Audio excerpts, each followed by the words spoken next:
하나님 아버지, 모든 환난 속에서도 너는 내 것이라는 말씀으로 모든 두려움을 이기고 사명을 감당하기 원하옵나이다. 오늘도 말씀하여 주시옵소서. 예수님의 이름으로 기도드립니다. 아멘. 개인이나 국가나 역사적 사건이 깨달음이 되는 순간 그것이 지혜가 되고 힘이 됩니다. 누구보다도 많은 사건을 겪으면서도 깨달음이 없다면 지혜가 생기지 않기 때문에 그 일을, 그 실수를 반복하게 될 수밖에 없습니다. 우리나라도 구한말부터 일제, 식민 통치, 민족의 분단, 그리고 6.25 전쟁, 이러한 엄청난 국가적인 재난을 많이 겪었습니다. 이와 마찬가지로 이스라엘도 엄청난 국가적인 재난을 겪은 민족입니다. 절체절명의 순간에 하나님이 구원해 주시긴 하지만 역사에서 배우는 깨달음이 없으면 다시 죄를 짓게 되니까 하나님께서는 이사야 본문을 통해서 구원을 약속해 주시고 또 처절한 심판을 예고하시고 또 회개를 촉구하시고 이런 본문들이 번갈아 가면서 계속 나오고 있는 이유가 바로 그것입니다. 그래서 이사야는 42장을 여러분 보시면 42장 앞부분에는 구원을 약속했다가 뒷부분 조금 회개를 막 촉구합니다. 그러고 난 다음에 43장에 들어와서 다시 구원을 약속해주고 있는 본문이 오늘 나오고 오늘 본문 뒷부분에 가면 또 회개를 촉구하는 본문이 또 나오기도 합니다. 여러분 이사야 6장 9절에 하나님께서 이사야에게 소명을 주시면서 네가 복음을 전할 이 민족이 어떤 민족인지 하나님이 이렇게 말씀하십니다. 이스라엘 민족은 듣기는 들어도 깨닫지 못할 것이요 보기는 보아도 알지 못하리라. 그러니까 수많은 고난과 역경을 겪지만 깨달음이 없기 때문에 지혜가 생기지 않고 그래서 그 일을 반복하게 되는 이스라엘 백성의 안타까운 것들을 말하고 있습니다. 이스라엘은 하나님의 거듭되는 경고를 무시하고 자기 생각과 방식으로 살다가 모든 것을 빼앗기고 몸조차 상하는 극한 상황이 되어도 주님에게 돌아오지 않습니다.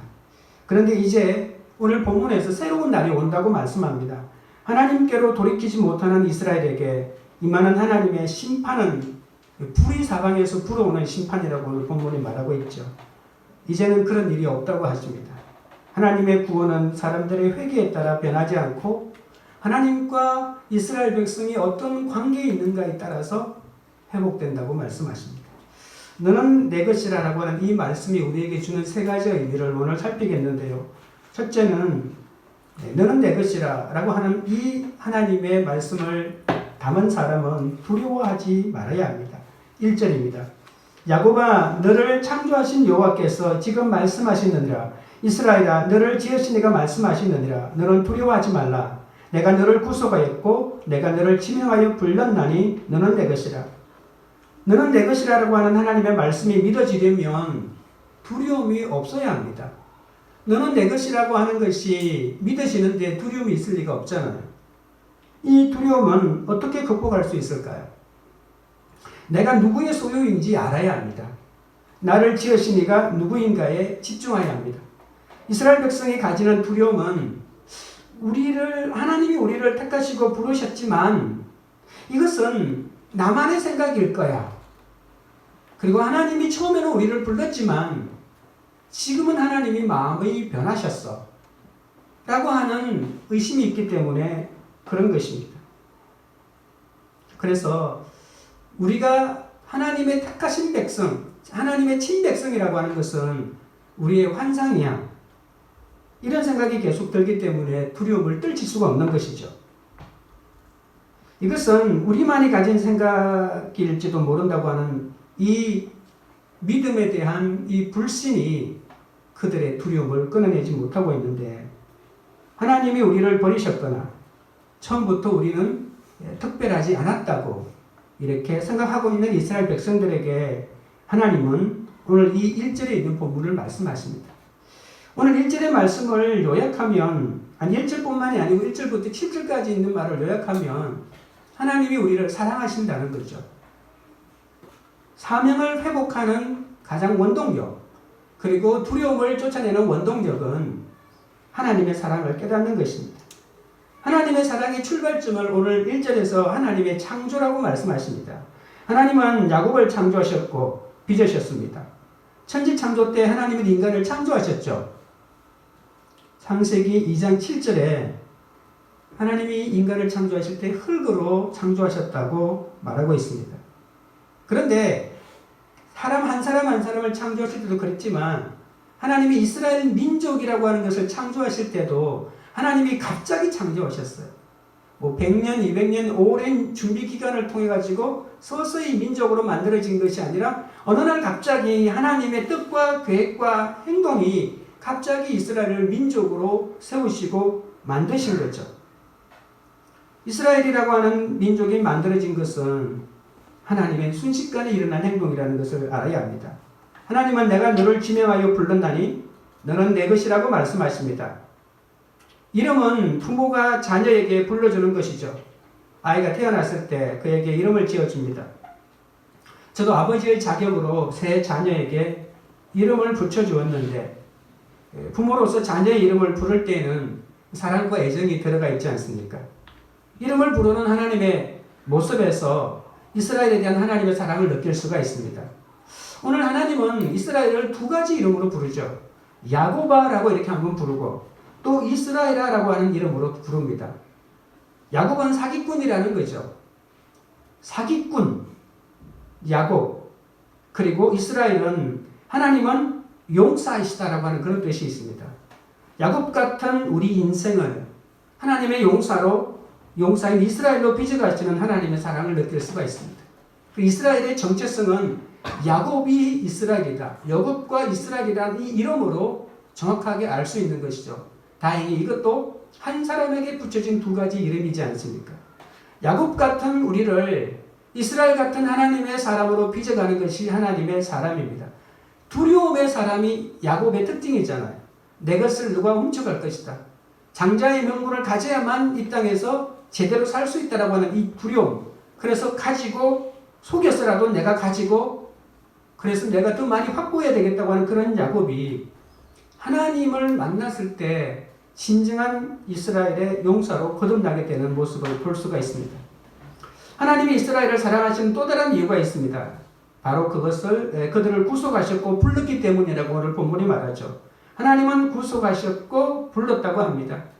우리말 성경에는 이게 구분이 잘 안 되는데 구속하셨다라고 하는 이 얘기에는 미래적인 의미가 들어가 있습니다. 그러니까 예언적인 미래형이라고 보통 말합니다. 그리고 불렀다라고 하는 것은 과거형이고. 그러니까 하나님이 우리를 구속하셨고 불렀다고 하는 것은 우리의 미래의 상황과 과거의 상황이 같이 들어가 있다는 것이죠. 이 말을 다른 말로 바꾸면 우리를 하나님이 영원토록 불렀다는 것입니다. 옛날에만 불렀다. 만약 이것을 과거형으로만 본다면 구속하였고라고 이렇게 하니까 과거형이잖아요. 그런데 예언적인 완료형이라는 것이죠. 예언적인 완료형이라고 하는 것은 예언은 아직 일어나지 않는 내일, 먼 앞날에 일어나는 거니까 먼 미래에 하나님이 이루셨다라고 하는 예언적인 완료형으로 본다면 하나님은 우리를 영원토록 날마다 우리가 어떤 사람인가에 상관이 없이 늘 부르시고 있다고 하는 이 하나님의 사랑을 느낄 수가 있습니다. 하나님이 우리를 구원하시고 부르시는 사랑은 영원합니다. 어떤 조건에서도 어떤 상황에서도 하나님은 우리를 지키십니다. 우리가 하나님과 어떤 관계인 줄 모르면 절대로 두려움에서 벗어날 수가 없습니다. 2절입니다. 내가 물 가운데로 지날 때에 내가 너와 함께 할 것이라. 강을 건널 때에 물이 너를 침몰하지 못할 것이며 내가 불 가운데로 지날 때에 타지도 아니할 것이요 불꽃이 너를 사르지도 못하리니. 여러분 2절 보고 기분이 좋다. 하나님이 어디에 있든지 나를 지키시는구나. 이렇게 생각하는 사람이 있겠지만 그러나 아니 하나님이 나를 구속하시고 불렀다고 해놓고 나에게 어떤 일이 벌어집니까? 물 가운데로 지나가야 되고 강을 건너야 하고 불 가운데로 지나야 합니다. 하나님이 우리를 구속하신 이유가 뭐라고 볼 수 있습니까? 온갖 종류의 불행을 다 견뎌내야 한다고 말씀하시는 것 같습니다. 하나님의 임재 때문에 근데 불 가운데로 간다는 걸 명심하십시오. 내가 잘못해서 그러는 것이 아니고 하나님을 믿기 때문에, 예수님을 믿기 때문에 내가 물 가운데 가고, 내가 하나님을 믿고 세상의 가치를 따르지 않기 때문에 내가 강을 건너가고 내가 불 가운데로 지나가고 있는 형국입니다. 우리는 세상에서 승리하는 조건이 뭘까요? 난 고난을 잘 견뎌. 난 인내심이 너무 많아. 나는 성품이 좋아. 인간과의 유대관계를 잘 맺을 수 있어. 이런 것 때문에 세상에서 이기지 않습니다. 그리고 갑자기 내 환경이 변화되어서 생각지도 않았던 유산이 나에게 임했다거나 이렇게 해서 내 삶이 변하지 않습니다. 복권도 마찬가지겠죠.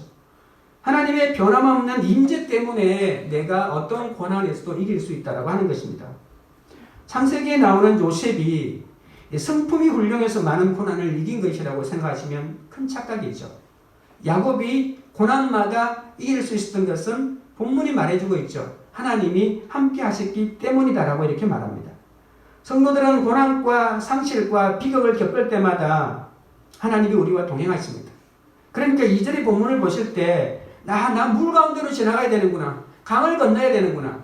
불 가운데 지나가야 되는구나. 나는 너무 인생이 참 편치 않아 좋지 않다라고 생각하지 말고 내가 너와 함께 하겠다라고 하는 이 말씀을 읽어내십시오. 물 가운데 지날 때도 함께 하겠다고 하셨고 물이 너를 침몰하지 못할 것이라고 하고 타지도 않고 사르지도 못하리라고 하셨으니까 이것은 신비로운 경험입니다. 성경에서 이것을 가장 잘 보여주고 있는 것이 로마서 8장 31절부터 39절까지죠.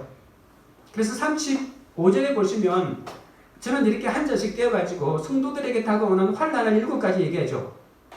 환, 곤, 박기, 적이 칼이다. 한자 이렇게 말하는 것 같죠. 환, 곤, 박기, 적이 칼이다.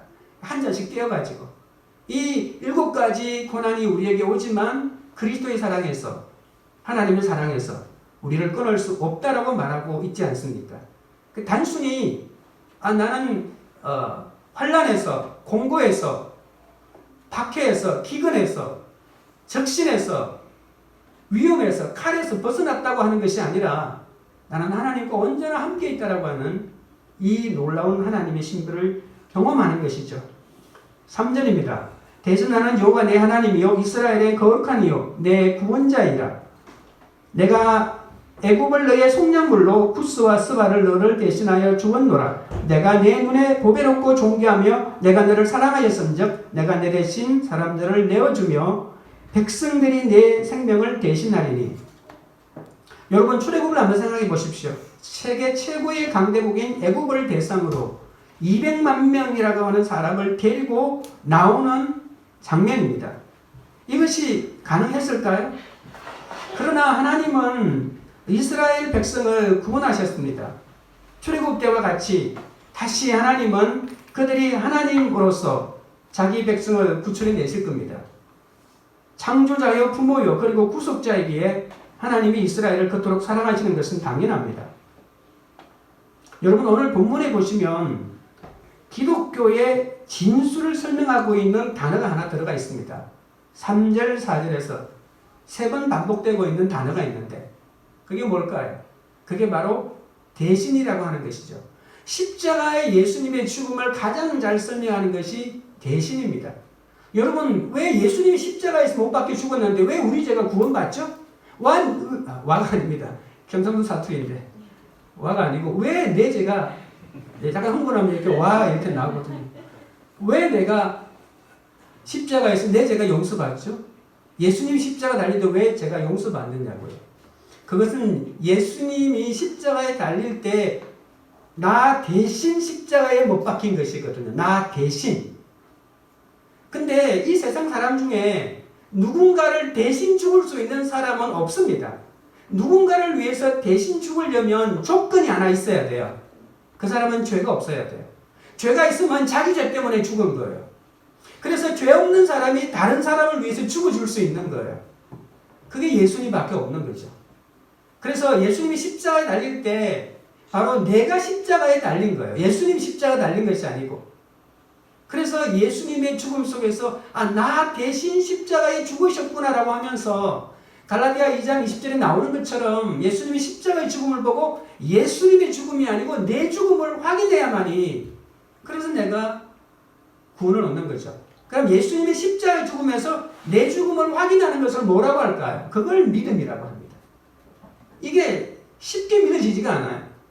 그러니까 예수님이 내가 죽어야 하는데 예수님이 죽으셨다고 할 때 내가 죽어야 하는데라고 하는 이 말 속에 들어가 있는 의미가 뭘까요? 그것은 내가 죄인이다라고 하는 거예요. 내가 죽을 만큼 죄인이다라고 하는 그 의식이 들어가 있기 때문에 그래서 믿음이고 그래서 이 예수님의 십자가에서 나 대신 죽으셨다라고 하는 것을 깨달을 때 내가 구원을 받게 되는 것이죠. 오늘 3절 4절 신약 본문도 아닌데 기가 막히게 속량물이라고 하는 이 의미까지 따지면 4번이 들어가 있습니다. 하나님이 나를 구원하기 위해서 애굽을 속량물로 주었고 구스와 스바를 너를 대신하여 주었노라. 4절 볼까요? 내가 내 눈에 보배롭고 존귀하며 내가 너를 사랑하였은즉 내가 내 대신 사람들을 내어주며 백성들이 내 생명을 대신하리라. 수없는 사람들과 백성들마저도 이스라엘을 구원하기 위해서 대신 희생시켰다라고 이렇게 하나님이 말씀하고 있습니다. 하나님께서는 자기 백성을 구원하기 위해서 지불하지 못할 대가가 없으십니다. 하나님은 이 약속을 죄를 모르시지만 우리를 위해서 죄가 되신 예수님을 통해서 그리고 자기 목숨을 많은 사람의 대속물로 주시는 예수님을 통해서 이 예언의 말씀이 마침내 성취된 것을 우리가 볼 수 있습니다. 우리가 구원받은 것은 우리가 가지고 있는 어떤 고유한 가치 때문이 아닙니다. 로마서 5장 6절, 8절, 10절에 보시면 우리를 구원하기 위해서 예수님이 우리 가운데 오실 때 우리의 상태를 세 가지로 말해주고 있습니다. 우리가 아직 연약할 때, 우리가 아직 죄인 되었을 때, 그리고 우리가 원수 되었을 때 하나님이 우리를 예수님을 통해서 구원하러 오셨다는 거죠. 그러니까 우리가 가지고 있는 고유한 가치는 죄밖에 없어요. 그런 우리들에게 예수님이 오셨던 것입니다. 출애굽 때 하나님이 이스라엘을 자신의 세굴라라고 하는 히브리어를 씁니다. 보배라고 하는 것이죠. 자신의 세굴라. 출애굽기 19장에 하나님께서 내가 너를 보배롭게 여긴다라고 할 때 세굴라라고 하는 말을 씁니다. 근데 오늘 본문에도 똑같은 말을 씁니다. 하나님은 이스라엘에 대한 자신의 사랑을 고백합니다. 신랑이 왜 한 여자인 신부를 택해서 그 사람과 결혼할까요? 그것은 다른 모든 남자가 발견하지 못하는 것들을 그 한 사람의 신부의 모습 속에서 발견하기 때문이죠. 순수한 사랑일 경우에 말입니다. 다른 거에 발견했는데 아름다움을 발견하는 것처럼 하는 사람도 있는지 모르겠지만 하나님은 우리 안에서 다른 사람이 전혀 발견하지 못하는 어떤 보배로운 아름다운 모습을 하나님 발견하십니다. 하나님이 나에게 그 점을 귀하게 여기시는 거죠. 내가 나를 봐도 아름다운 점이 하나도 없거든요. 근데 하나님은 기가 막히게 내 속에 있는 나를 사랑하기 위하려면 뭔가 아름다운 게 보여야 되잖아요. 그래서 하나님은 끝없이 내 속에 있는 아름다움을 찾아내시는 분이시고 하나를 찾아내시고 그것이 전부인 것처럼 기뻐하시고 그 한 톨만한 이유 때문에 나를 사랑하는 것을 너무 가치 있게 여기시는 분이 바로 하나님이십니다. 5절입니다. 두려워하지 말라. 내가 너와 함께하여 내 자손을 동쪽에서부터 오게 하며 서쪽에서부터 너를 모을 것이며 내가 북쪽에게 이르기를 내어놓아라. 남쪽에게 이르기를 가두어 두지 말라. 내 아들들을 먼 곳에서 이끌어 내 딸들을 땅끝에서 오게 하며 이런 사랑에 근거하여 하나님은 그들을 구속하실 것을 다시 말씀하십니다. 옛 출애굽과 이제 새 출바벨론을 비교하시죠. 그래서 옛 바벨론과 앞으로 있을 새 출바벨론과 비교하면서 감당할 수 없을 만큼 새롭게 일어나는 출바벨론은 엄청난 역사를 가져온다고 이렇게 말합니다. 그것을 보여주는 표현이 6절에 보시면 5절 6절에 보시면 동서남북 사방에서 불러오시잖아요. 애굽을 부를 때는 한 지역에서만 애굽이라고 하는 한 남쪽에서만 불러냈죠. 근데 하나님이 이제 새로운 구원의 역사는 동서남북 사방에서 그들을 불러내 주시겠다고 말씀하십니다. 땅끝에서. 근데 구약의 역사상 이렇게 동서남북 사방에서 하나님이 불러내준 역사가 아직 없어요. 그러니까 이 예언의 말씀은 아직 성취되지 않았다고 말할 수 있습니다. 지금 우리 교회에게 주어진 사명입니다. 열방을 향해서 구원을 외치고 선교를 하고 복음을 외치는 이것이 온 열방에 있는 민족들을 하나님께로 불러 모으는 동서남북 사방으로 불러 모으는 이 교회의 사명이라고 볼 수 있습니다. 7절입니다. 내 이름으로 불려지는 모든 자 곧 내가 내 영광을 위하여 창조한 자를 오게 하라. 그를 내가 지었고 그를 내가 만들었느니라. 1절에서 한 말을 다시 한 번 더 강조하죠. 하나님을 구원하시는 하나님의 구원은 나와 하나님과 어떤 관계냐라고 하는 것이 중요합니다. 하나님의 이름으로 불리는 사람은 구원을 얻게 되죠. 하나님은 당신의 영광으로 온 땅을 가득 채우시고 당신의 거룩을 드러나게 하시기 위해서 당신의 자녀를 부릅니다.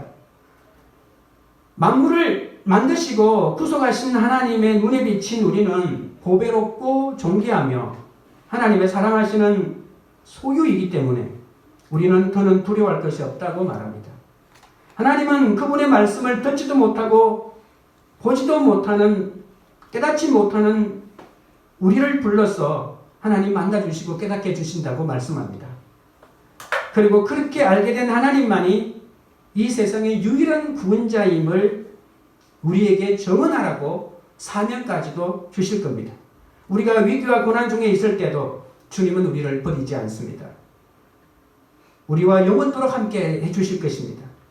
상황과 환경이 그리스도인의 삶의 의미와 목적을 결정하지는 않습니다. 오히려 삶이 어렵고 힘들 때 우리는 더 하나님이 나와 함께 한다는 것을 깨닫기 때문에 우리의 사명은 더 공고해질 것입니다. 그래서 말씀을 붙들면 이 세상에 두려울 것이 없습니다. 적용 질문을 드립니다. 내 자존감의 근거를 어디에서 찾고 있습니까? 그것이 사라질까봐 두려워하진 않습니까? 주님이 나를 지명하여 부르셨음을 얼마나 믿습니까? 지금 내가 두려워하는 것은 무엇입니까? 둘째로 너는 내 것이라고 하는 이 말씀을 가슴에 담아둔 사람은 증인의 사명을 감당합니다. 8절입니다. 눈이 있어도 보지 못하고 귀가 있어도 듣지 못하는 백성을 이끌어내라. 하나님은 모든 열방과 그 열방이 섬기는 우상들에게 소송을 제기하셨죠. 재판을 열었습니다. 그러므로서 누가 참신인지 한번 변론해보자라고 이렇게 말씀하셨죠. 그런데 하나님은 나만이 진짜 신이다. 왜냐하면 나는 미래를 예언할 수 있다. 고레스가 나타나서 바벨론을 무찌르고 이스라엘 백성을 구원해 줄 걸 예언한 사람이 어디 있느냐? 나밖에 없다. 그것도 160년 전에. 그리고 그것을 성취하는 것도 나밖에 없다. 그러니까 모든 이방은 거짓이고 나만이 참신이다 라고 하는 것을 말씀하셨습니다. 그런데 중요한 것은 이스라엘 백성은 아무리 이렇게 말씀해 줘도 듣지도 않고 깨닫지도 못한다는 거예요. 하나님이 얼마나 애가 타겠습니까? 160년 전부터 얘기했어요. 내가 너희들이 내 말 듣지 않으면 너희들 바벨론 포로로 잡혀갈 것이다. 한 명도 그 말 듣지 않았어요. 그래서 포로로 잡혀갔어요. 그러고 난 다음에 이제 절망하고 있는 이스라엘 백성들에게 내가 너희들을 구원할 것이다. 바벨론은 세계 최고의 강대국이잖아요. 이 바벨론을 무찌르고 너희들을 구원할 것이라고 말했지만 이스라엘 백성은 한 명도 믿지 않았습니다. 그러니까 오늘 8절에 보시면 이 이사야가 해야 될 사명이 뭐냐면 눈이 있어도 보지 못하고 귀가 있어도 듣지 못하는 백성을 이끌어내는 거예요. 여러분 자녀 때문에 힘드십니까? 남편 때문에 힘드십니까? 참으셔야죠. 귀가 있어도 듣지 못하고 눈이 있어도 보지 못하는 사람에게 원래 복음을 전하는 거예요. 여러분 우리가 한마디에서 다 알아들을 사람에게 복음을 전하는 게 아닙니다. 평생을 전해도 잘 못 알아듣는 사람에게 우리가 복음을 전하는 게 우리의 사명입니다. 너무 우울하게 생각하지 마시기 바랍니다. 너는 내 것이라고 설득하셔도 백성은 듣지도 못하고 보지 못합니다. 그런데 하나님은 그들을 자신의 종으로 세우시고 증인으로 세우신다고 하는 것이 놀랍습니다. 8절을 보십시오. 9절을 보십시오. 열방은 모였으며 민족들이 회집하였는데 그들 중에 누가 이 일을 알려주며 이전 일들을 우리에게 들려주었는가? 그들이 그들의 증인을 세워서 자기들의 옳음을 나타내고 듣는 자들이 옳다고 말하게 하여 보라. 열방이 모였고 민족들이 지금도 계속 모이고 있습니다.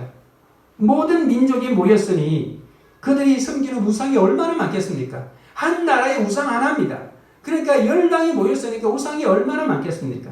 그 모든 우상이 이 바벨론이 무너지고 이스라엘이 구원을 얻는다고 하는 이 예언을 한 신이 하나도 없다고 하는 것이죠.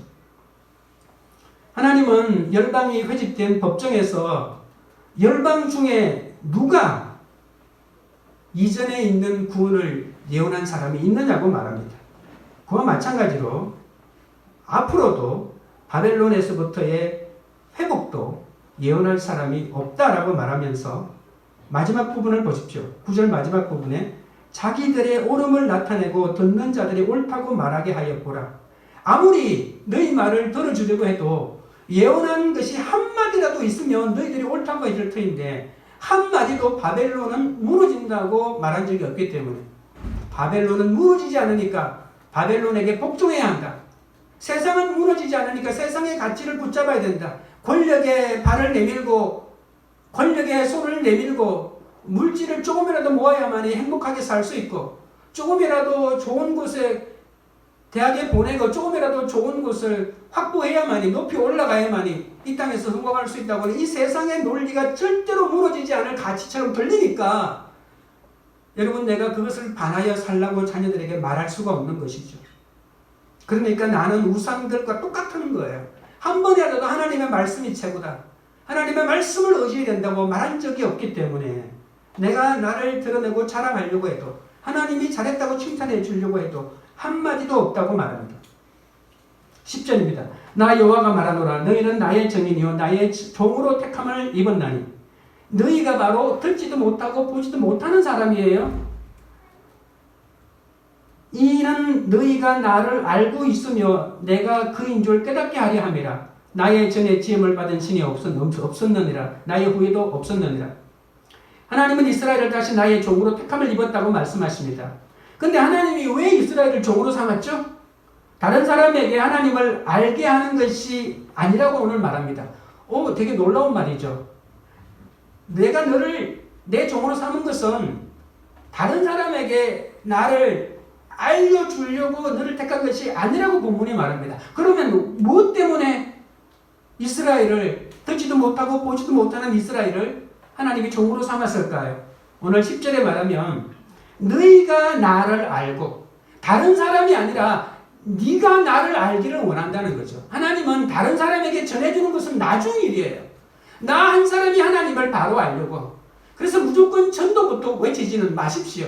전도가 중요하지만 내가 하나님을 정확하게 아는 게 더 필요하고요. 내가 하나님의 말씀대로 가치대로 사는 게 더 필요합니다. 그러면 그 다음에 내가 하나님의 말씀을 전하는 거죠. 그래서 하나님은 너희가 나를 알고 믿고 깨닫기를 원한다고 말하죠. 하나님께서 이스라엘 백성을 양육하는 단계가 3단계가 있습니다. 첫 번째는 알고, 그 다음에는 믿고, 그 다음에는 깨닫게 하는 거죠. 알고 믿고 깨닫는 것. 우리가 무엇을 깨달아야 할까요? 오늘 본문에 있는 말들을 뽑아보면 내가 그인 줄 알고 믿고 깨닫게 하는 것이에요. 똑같은 단계인 것 같지만 하나님만이 영원하신 나의 왕이요 나의 주인이시요 예수만이 그리스도라고 하는 이것을 알고 믿고 깨닫는 것이 하나님이 우리를 이끌어가는 것입니다. 세상의 모든 우상을 만들어진 신이고 영원토록 있는 분은 하나님밖에 없다는 것을 깨닫게 하는 거예요. 하나님의 백성들이 하나님의 알게 된 뒤에야 비로소 다른 사람에게 하나님을 전할 수가 있습니다. 여러분 이사야 2장 1절부터 4절 그리고 이사야 65장 66장에 보면 모든 열방이 시온으로 몰려오기를 원한다고 말하고 있어요. 이사야의 비전은 하나님의 비전인데 모든 열방이 하나님을 예배하기 위해서 시온으로 몰려오는 거예요. 근데 이사야 전체는 말합니다. 어떻게 모든 열방이 시온으로 몰려올 수 있을까? 전제가 한 가지 있습니다. 그것은 너희 삶 가운데 정의가 이루어지고 공의가 이루어져야 된다고 말합니다. 그러니까 이스라엘 백성들이 하나님의 말씀대로 먼저 살아야 돼요. 몰려오면 뭐합니까? 이스라엘 백성들이 하나님의 뜻대로 살지 않는데, 그러니까 너희들이 먼저 정의와 공의를 이루는 것이 더 필요하다. 정의와 공의가 이루어지면 너희 가운데 평화가 이루어진다. 그래서 너희 가운데 이루어지는 그 평화가 모든 열방이 예루살렘으로 모이게 하는 근본적인 이유다라고 이렇게 말합니다. 그러니까 내가 먼저 하나님을 깨닫는 것이 얼마나 중요한지 모릅니다. 여러분, 우리는 과학적인 지식이 있죠. 이 과학적인 지식을 안다라고 말하는 것하고 하나님을 아는 것하고는 다르죠. 여러분, 우리가 태양까지 거리가 1억 5천만 킬로미터고요. 빛이 1초에 30만 킬로미터로 날아가니까 태양까지는 한 8분 10초, 8분 30초 만에 도달하죠. 이런 것들은 우리가 태양까지 가보진 않아도 알 수 있는 과학적인 지식입니다. 그런데 오늘 이 본문이 말하는 하나님을 아는 지식은 그와 조금 다르다고 볼 수가 있는 거죠. 하나님의 종들이 증인이 되도록 부름을 받았다면 이 증인들은 하나님의 성품을 배우게 됩니다. 한번 이스라엘을 생각해 보십시오. 애굽의 힘든 노예 생활과 그리고 애굽에서 탈출할 때 10가지 재앙을 통해서 출애굽하고 시내산을 거치고 광야 생활에서 비록 불순종으로 심판을 받기는 했지만, 여러분, 금송아지 우상을 만들고 난 다음에 하나님으로부터 엄청난 심판을 받았잖아요. 그때 하나님은 이스라엘에게 자신의 성품을 보여줍니다. 이 출애굽기 34장 6절에 나는 자비롭고 은혜롭고 노하기를 더디하고 인자와 진실이 많은 하나님이다. 여러분, 우리가 많은 고난을 겪고 또 회개했다가 또 죄짓고 회개했다가 또 죄짓고 이런 것을 반복해요. 그럼 반복하는 나 같은 사람은 아무 필요가 없는 것 같지만 그런 것을 통해서 하나님의 성품을 배우게 되고 하나님을 깨닫게 되는 거예요. 이런 반복된 실패를 통해서 하나님을 알게 되지, 처음부터 한번 하나님의 말씀을 교사로부터 선생으로부터 배웠어요. 그래서 그대로 다 이해되는 것은 과학적인 지식에 불과합니다. 하나님의 지식은 끝없는 내 삶의 착오와 실패를 통해서 비로소 깨닫게 되는 거죠. 출애굽 200만 하나님의 사람들은 비록 자기 당대에서는 그 깨달음을 실현시킬 수 없었지만 자기 자녀들 대에 가서는 부모들이 경험을 통해서 누적된 하나님에 대한 지식이 이스라엘 백성을 선택된 민족으로 살아가는데 큰 자산이 된 것을 알 수 있습니다. 지금 여러분은 어떤 고난과 역경 가운데 있습니까? 특히 자녀와의 갈등을 겪고 계십니까? 하나님의 성품을 배울 수 있는 최고의 기회입니다. 고난이 유익인 이유가 뭔지 아십니까? 고난 당하면 자기 수준을 알게 됩니다. 내가 어떤 수준인지 정확하게 깨닫게 됩니다. 나는 내 고난을 택할 수 없습니다. 나의 고난은 하나님이 알맞게 주십니다. 누구든지 육이 무너져야 영이 세워집니다. 육적인 흉년이 들어야 영적인 풍년을 기대할 수 있습니다. 육적으로 풍년을 만나는 사람은 영적으로 내가 흉년이 들었다는 걸 못 깨달아요. 이 사람에게는 자녀 고난, 저 사람에게는 돈 고난이 주고, 이 사람한테는 남편 고난을 주고, 이 사람한테는 병 고난이 필요하다고 하나님 말씀합니다. 저는 정미소 집에 3남 2녀 중에 장남으로 태어났습니다. 근데 부모님의 나이가 17살 차이가 나요. 엄청나게 차이가 나죠. 아버지가 35세 결혼했는데 그때 어머니 나이가 19살이라고 제가 들었습니다. 제가 초등학생일 때 아버지 나이가 50이 넘었습니다. 그래서 저는 그게 너무 싫어서 제발 결혼을 좀 일찍 해서 내 아이들은 일찍 낳을 거라고 생각했는데, 제가 지금 50이 넘었는데요. 아직 초등학생이 2명이나 있습니다. 어찌해야 합니까? 며칠 전에 우리 아이들이랑 저녁에 큐티 나눔을 하는데 두려움에 대해서 이야기를 하게 됐습니다. 그래서 막내 3학년짜리가 하는 말이, 아빠가 나이가 많은 게 자기는 두려움이라고 얘기합니다. 왜 그러냐고 물어보니까 4학년이 되면 1박 2일로 아빠랑 함께 아빠 캠프가 있거든요. 그때 아빠가 자기를 데리고 가면 반 친구들이 아빠를 보고 할배라고 할까봐, 할아버지라고 할까봐 두렵다고 하는 거예요. 시골 초등학교, 중학교를 거치면서 저는 공부를 엄청 잘하는 줄 알았습니다. 근데 울산에 있는 소위 명문고등학교에 갔는데 제 수준이 얼마나 처참한지 알게 됐죠. 또한 그 페니실린 부작용으로 죽음을 경험하기도 하고 또 심신이 그것 때문에 약해져서 밤중에 그냥 숨이 안 쉬어진다고 착각이었던가 봐요. 병원에 몇 번을 실려갔습니다. 그때 제가 하숙을 하고 있었는데 항상 하숙집 아주머니가 저를 데리고 갔는데 근데 아침에 눈 뜨고 보면 양산에 계신 어머니가 거기 병원의 그 응급실 옆에 이렇게 와 계시곤 했습니다. 심장이 안 좋아서 병원에 갔는데 폐결핵이라고 해서 휴학을 했죠. 그러다가 다시 복학을 했는데 결국은 자퇴를 하고 말았습니다. 그 바람에 저는 친구를 다 잃어버렸습니다. 제가 고등학교 처음 갔을 때 정말 좋은 친구들이다. 평생을 같이 할 친구들. 그리고 제가 하숙을 했다고 했잖아요. 그 선배들하고 하숙을 하잖아요. 정말 좋은 선배들. 내가 이 선배들, 후배들, 친구들 평생 나가 함께 할 것이다. 이렇게 생각했는데 제가 자퇴를 하고 난 다음에 그때 당시 편지를 막 주고받다가 편지도 잊어버리고 주소도 잊어버리고 지금 연락되는 친구가 한 명도 없습니다. 꿈에 그리던 고등학교에 갔는데 그 고등학교가 저의 열등감의 근원이 될 줄은 몰랐습니다. 하지만 다시는 기억도 하기 싫은 그 시간이었지만 휴학하면서 집에 있는 동안에 제가 예수를 믿게 됐어요. 그러면서 그 많은 휴학 기간 동안에 기도하고 말씀을 볼 기회가 제게는 있었죠. 그냥 제가 그렇게 생각하는 건지도 모릅니다. 그래서 그 당시에 목사님이 부흥 강사하는 할아버지 목사님이 계셨는데 그분이 저를 부흥 강사로 포항으로 어디로 가면 저를 데리고 다녔고 제가 일주일 동안 기도원에서 혼자 기도했던 그런 기억이 납니다. 아마도 그때 당시가 제가 가장 영성이 뛰어났을 때가 아닐까 생각해 보기도 합니다.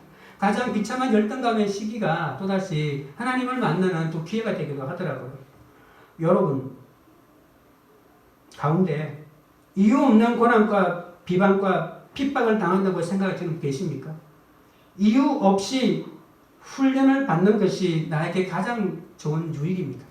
내가 이유가 있으면 그게 하나님만을 찾는 일이 안 되고 그 상대방을 원망하게 되어 있으니까 이유 없이 고난받고 비방받는 것이 하나님을 발견하는 좋은 훈련인 것을 기억하시기 바랍니다. 11절입니다. 나 곧 나는 여호와라. 나 외에 구원자가 없느니라. 내가 알려주었으며 구원하였으며 보였고 너희 중에 다른 신이 없었나니 그러므로 너희는 나의 증인이요 나는 하나님이니라. 여호와의 말씀이니라. 과연 태초로부터 나는 거인이 내 손에서 건질 자가 없도다. 내가 행하리니 누가 막으리요. 하나님은 이스라엘의 구원에 앞서 자신이 여호와이심을 선포하죠. 나 곧 나는 여호와다라고 계속해서 말합니다. 여러분 이 11절부터 13절까지 나라고 하는 1인칭이 여러 번 기록되어 있죠. 근데 히브리어로 보면 12번이나 1인칭이 기록되어 있습니다. 우리 한글로 나와 있는 것보다도 훨씬 더 많이 기록되어 있습니다. 이 모든 일을 계획하시고 예고하시고 구속을 이루시는 분은 오직 여호와 자신임을 강조하고 있는 것이죠. 천하에 이런 일을 할 다른 신은 없습니다. 하나님으로부터 큰 구원을 경험한 이스라엘이야말로 여호와를 위한 증인이 될 수 있습니다. 내가 잘났어? 아니요. 하나님이 그렇게 한다는 거예요. 듣지도 못하고 깨닫지도 못하는 사람이 어떻게 하나님의 증인이 될 수 있을까요? 하나님이 그렇게 하신다는 거예요. 오늘 이 본문의 말씀은. 내 자식은 보니까 이미 텄어. 그냥 아무짝에도 쓸 데가 없어. 여러분 누가 그렇게 생각합니까? 하나님이 그 자를 어떻게 빚어서 쓸 줄 누가 압니까? 여러분 나는 이미 가망이 없다고 생각하지 마십시오. 하나님이 나를 빚어서 하나님이 쓰시는 거죠. 14절입니다. 너희의 구속자여 이스라엘의 거룩한 이 여호와가 말하노라. 너희를 위하여 내가 바벨론에 사람을 보내어 모든 갈대아 사람에게 자기들이 연락하던 배를 타고 도망하여 내려가라 하리라. 나는 여호와 너희의 거룩한 이요 이스라엘의 창조자여 너희의 왕이니라. 이스라엘의 구속자이신 여호와가 말씀하십니다. 여러분 바벨론은 유프라테스 강을 끼고 동쪽과 서쪽으로 나눠져 있었거든요. 그래서 바벨론 사람들은 도시 한가운데 유람선을 띄워놓고 그렇게 놀았어요. 오늘 이 본문에 나오는 배가 바로 그 유람선입니다. 그런데 하나님이 고레스 군대가 강줄기를 타고 바벨론 도시 한가운데로 진격할 때 그 모든 사람이 혼비백산해서 다 도망치기 시작했거든요. 그 장면을 오늘 이렇게 말한 거죠. 갈대 사람이라고 하는 것은 고레스 사람에 의해서 도망가는 바벨론 사람들을 말합니다. 그런데 이 모든 일이 왜 일어났을까요? 보십시오. 14절 한 중간쯤에 있는 단어를 찾아보십시오. 너희를 위하여. 하나님이 이 일을 왜 이렇게 했을까요? 난 이렇게 힘이 세다. 나는 한 나라를 무너뜨리고 한 나라를 세울 수 있는 영원한 왕이라는 것을 드러내기 위한 것이 아니고 이스라엘을 구원하기 위하여, 나를 구원하기 위하여 하나님이 그렇게 하시는 겁니다. 출바벨론은 출애굽의 모형을 그대로 따라가고 있지만 출바벨론은 출애굽과는 비교도 되지 않는 어마어마한 승리를 말하고 있습니다. 16절 나 여호와가 이같이 말하노라. 바다 가운데의 길을 큰 물 가운데에 지름길을 내고 병거와 말과 군대의 용사를 이끌어내어 그들이 일시에 엎드러져 일어나지 못하고 소멸하기를 꺼져가는 등불 같게 하였느니라. 여러분, 하나님은 꺼져가는 등불인 이스라엘을 회복시키는 반면에 여러분, 바벨론은 꺼져가는 등불처럼 완전히 소멸시키겠다고 말씀하고 있습니다. 하나님은 육지의 군사력뿐만이 아니라 바다의 군사력까지 동원해서 바벨론을 완전히 소멸시키겠다고 말합니다. 18절 너희는 이전 일을 기억하지 말며 옛날 일을 생각하지 말라. 여러분, 이 본문에서 이전 일을 기억하지 말고 옛날 일을 생각하지 말라라고 하는 것은 새롭게 하나님이 행하실 일이 예전에 하나님이 했던 일보다는 비교할 수 없을 만큼 놀라운 일이다라고 하는 것을 말해주는 측면도 있지만, 그러나 우리가 기억해야 할 또 한 가지 사실이 있는데, 하나님은 옛날 나를 구원했던 방식으로 지금도 구원하지 않는다는 것이에요. 하나님은 우리를 구원하시는 것은 많지만 하나님은 늘 우리를 구원할 때 창조적인 방식을 도입하십니다. 여러분, 하나님께서 구약의 백성들을 구원하시는 것하고, 그러니까 사사기를 생각해 보십시오. 나라가 위기에 처했을 때 용사를 일으키고 군대를 일으켜서 그 모든 적군들을 물리쳐서 구원해 줬죠. 근데 신약에 와서 하나님이 신약에 있는 이 땅에 있는 수많은 백성들을 구원하실 때 장군을 일으켰나요? 왕을 일으켰나요? 아닙니다. 예수님이라고 하는 힘없는 한 사람을 일으켜서 십자가의 달림으로 이 열방에 있는 사람을 구원하셨어요.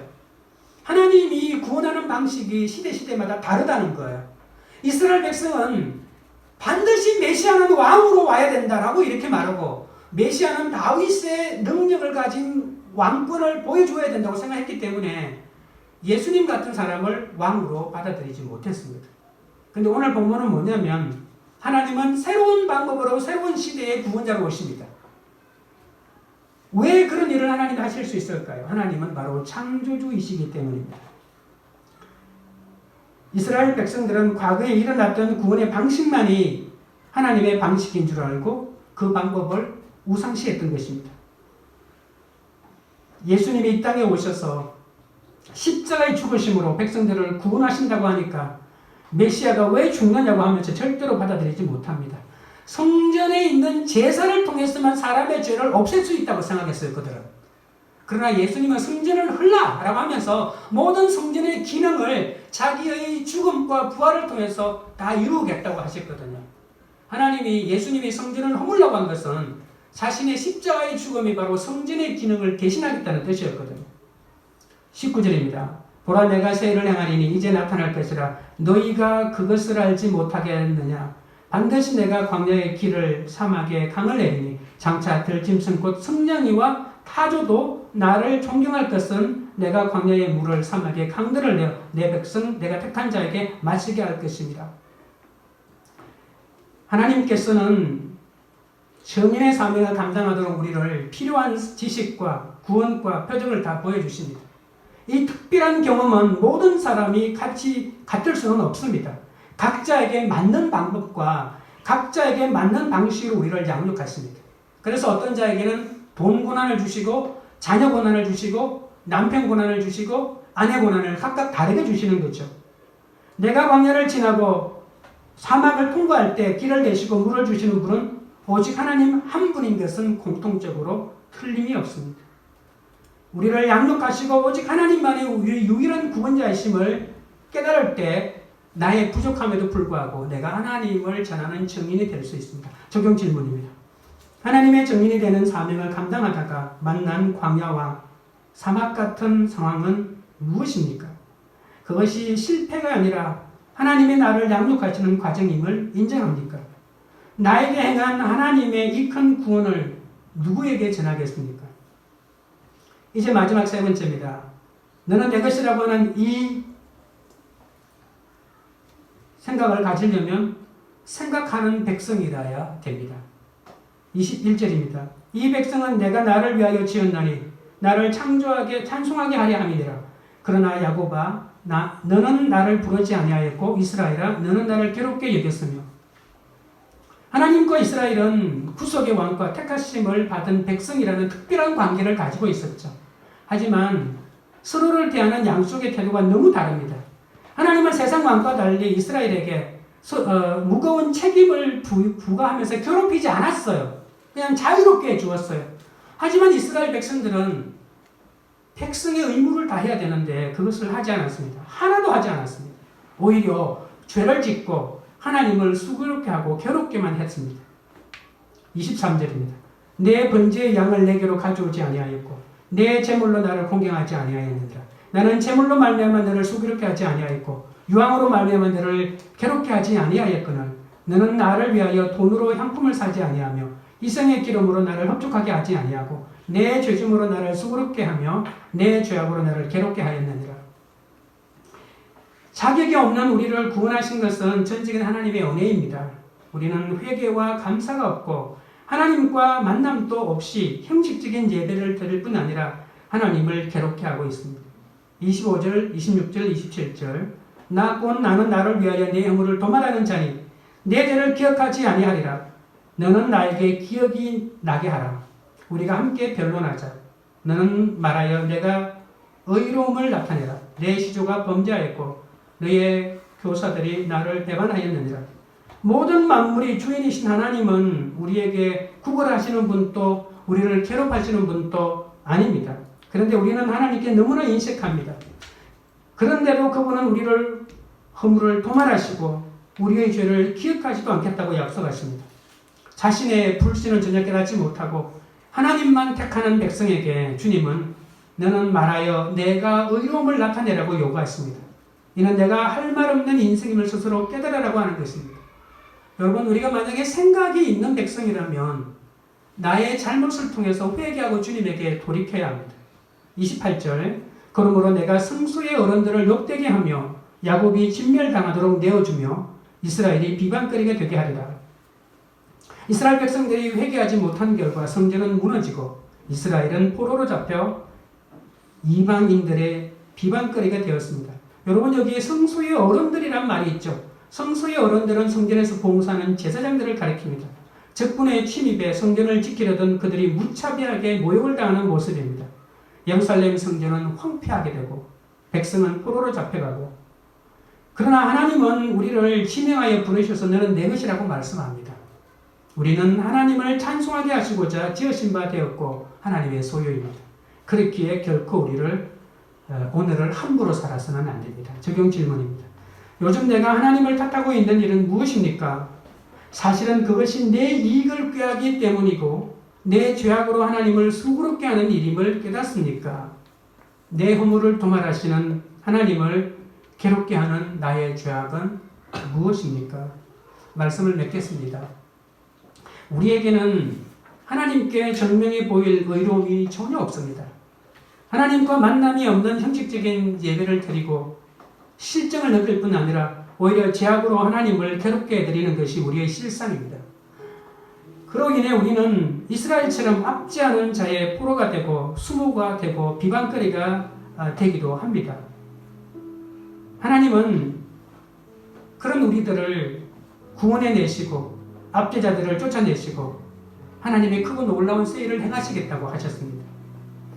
너는 내 것이라고 부르시는 하나님은 우리가 주님과의 관계 속에서 두려움을 이겨내고 성인의 사명을 감당하고 겪는 사건마다 그것을 해결하려고 하지 말고 말씀으로 해석함으로써 회개하고 말씀으로 생각함으로 주님의 제자가 되기를 원하십니다. 그것이 하나님의 전적인 은혜와 우리를 향한 하나님의 끝없는 사랑에 보답하는 길입니다. 하나님의 눈에 비친 우리는 보배롭고 존귀한 존재이자 하나님의 소유이므로 어떤 고난이나 역경도 두려워할 필요가 없습니다.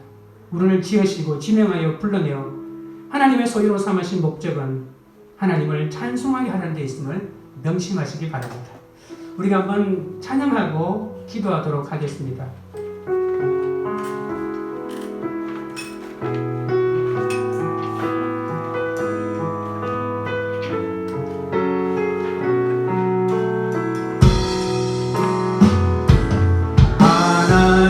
하나님은 너를 지키시는 자 너의 우편에 그늘 되시니 낮의 해와 밤의 달도 너를 잊지 못하리. 하나님은 너를 지키시는 자 너의 환난을 명쾌하시니 그가 너를 도우시리라. 너의 주님을 지키시리라. 눈을 들어 산을 보아라. 너의 도움 어디서 오나. 전지지으신 너를 만드신 여호와께로. 한 번 더 드리겠습니다. 하나님은 너를 지키시는 자 너의 손에 그늘 되시니 낮의 해와 밤의 달도 너를 잊지 못하리. 하나님은 너를 지키시는 자 너의 환난을 명쾌하시니 내가 너를 도우시리라. 너의 주님을 지키시리라. 눈을 들어 산을 보아라. 너의 도움 어디서 오나. 천지 지으신 너를 만드신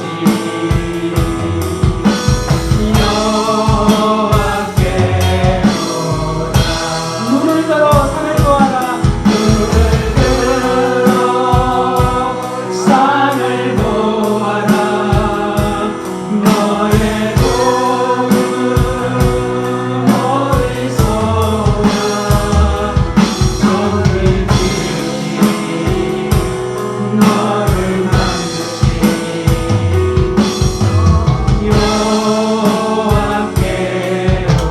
여호와께로다. 우리 한번 기도하실 때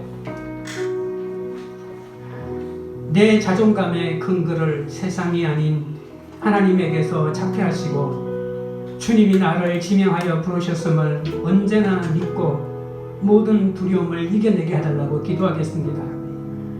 하나님의 정인이 되는 사명을 감당하다가 만난 광야와 사막 같은 상황이 실패가 아니라 하나님이 나를 양육하시는 과정임을 인정하게 해달라고 기도하시고, 이 고난의 과정을 말씀으로 잘 이김으로 오히려 하나님의 은혜를 전하는 자가 해달라고 기도하겠습니다.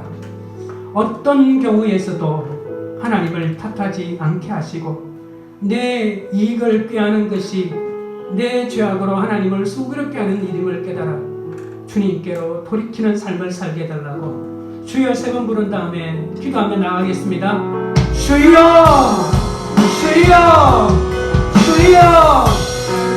거룩하시고 영원하신 하나님 아버지여, 주님 은혜를 더하여 주시고 주님이 권능을 더하여 주옵소서. 내 자존심의 근거를 하나님 아버지여, 이 세상이 아닌 하나님에게서 찾을 수 있도록 하나님 은혜를 더하여 주시기를 원합니다. 거룩하신 하나님 아버지, 주님께서 은총을 부어주시기를 원합니다. 하나님 아버지여, 주님의 나를 지명하여 부르셨음을 믿게 하시고 그것 때문에 모든 두려움을 이겨낼 수 있도록 하나님 은혜를 더하여 주시기를 원합니다. 하나님 아버지여, 하나님의 정인이 되는 사명을 감당하다가 만난 광야와 사막 같은 하나님 아버지여 상황이 실패가 아님을 알게 하여 주옵소서. 하나님이 나를 양육하시는 과정임을 인정하게 하여 주옵소서. 이 과정을 말씀으로 잘 이겨내게 하여 주시고 오니 하나님의 은혜를 전하는 자가 되게 하여 주시기를 원합니다. 어떤 경우에서도 하나님을 탓하지 않게 하시고 내 이익을 꾀하는 것이 내 죄악으로 하나님을 수고롭게 하는 일을 깨닫게 하시고 하나님에게 돌이키게 하여 주시기를 원합니다. 주님 은혜를 더하여 주시고 주님께서 불쌍히 여겨주시옵게 바랍니다. 거룩하신 아버지여, 주님을 찬양합니다. 하나님 아버지, 세상의 조건과 배경을 의지하고 세상에서 이기고 또 이기려고 하다가 죄악의 깊은 수렁에 빠진 이 죄인을 신이 지명하여 부르시고 구속해 주시니 감사합니다. 하지만 이 구원의 은혜를 가볍게 여기고 주께 날마다 생색을 내고 주님을 원망한 저의 모든 죄악을 불쌍히 여겨 주옵소서. 내 자존감의 근거를 세상에서 찾지 않게 하여 주시옵소서. 하나님이 내 자존감의 근원임을 잊지 않게 하여 주옵소서. 주님이 나를 지명하여 부르셨음을 늘 믿고 모든 두려움에서부터 벗어나게 하여 주시옵소서. 가족과 이웃의 구원을 위해 복음의 정원으로 세워주신 것을 아버지 하나님이여 저를 양육하시려는 주님의 사랑임을 깨닫게 하여 주옵소서. 왜 내게 이런 힘든 자녀를, 왜 내게 이런 힘든 부모를, 왜 내게 이런 아내를, 남편을 주었냐고 하나님 원망하지 않게 하시고 그 한 사람에게 주님이 말씀대로 해석하는 삶을 살다 보면 하나님이 나를 온전히 하나님의 성품을 알고 주님의 정인의 삶을 살아가도록 해주심을 알게 하여 주옵소서. 하나님 아버지, 우리에게 광야를 지나는 이 고난같은 역경들을 말씀으로 잘 이겨내게 하시고 오히려 하나님의 은혜를 전하는 자가 되게 하여 주옵소서. 어떤 경우에서도 하나님을 탓하지 않게 하시고 내 유익을 꾀하다가 하나님을 수고롭게 하는 그런 일을 아버지 하지 않게 하여 주옵소서.